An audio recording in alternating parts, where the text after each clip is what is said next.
Sa lahat na nakakita nitong yung ginawa kong DIY, at sasabihin ko kung paano ko ginawa ito.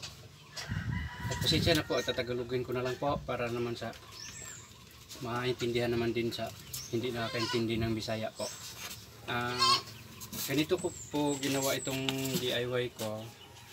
Bumili lang po tayo ng itong temperature controller, tsaka yan lang po, bilhin nyo po yan. Tapos bili din po kayo ng bulb, yung 25 watts na, huwag yung LED po, yung ano lang, yung kumbaga direct po na yung bulb talaga, hindi yung LED, para mas yung init niya, mas matapang yung init nito. Tsaka yung temperature controller, kasama na po itong blower na ito. Tsaka yan po yung ganyan po yung pagka-plaster ko. Tapos gumawa din ako ng ganito, lagayan po ng itlog. Yan ganito ginawa ko po yan. Tapos ganito po paglagay po yan. Tapos ganyan yung paglagay ko po. Tapos nilagyan ko po ito ng lagayan po ng tubig. Dito ko po sa ilalim po nilagay. Nilagayan po ng tubig. Ganyan po. Tapos dito po yung itlog niya nilagay. Nilagyan ko po ng tubig. Yan.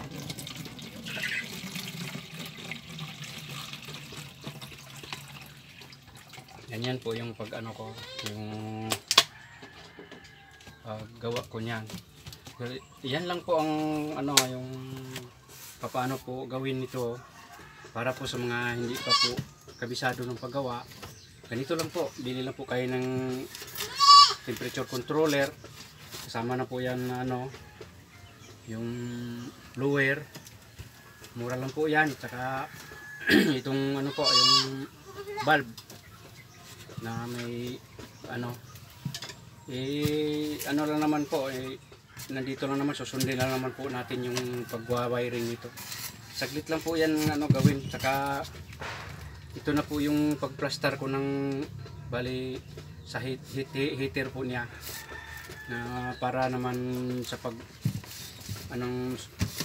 control ng niya, yung temperature niya dito. Yan, magpatay sindi na po yan pagka na-setting na po sa tamang pag-setting yung temperature niya. Tsaka pag setting po nito, lang po yan, ilagay lang po yan pindutin na po yan, para ilagay lang po sa 0.0 para ikaw na ang bahalang mag-setting kung yung temperature ang makaya po sa itlog niya. Okay, maraming salamat po. Ito lang po yung ko. Sana po ay masamahan nyo ako ng sandali sa sana matingnan nyo na ito.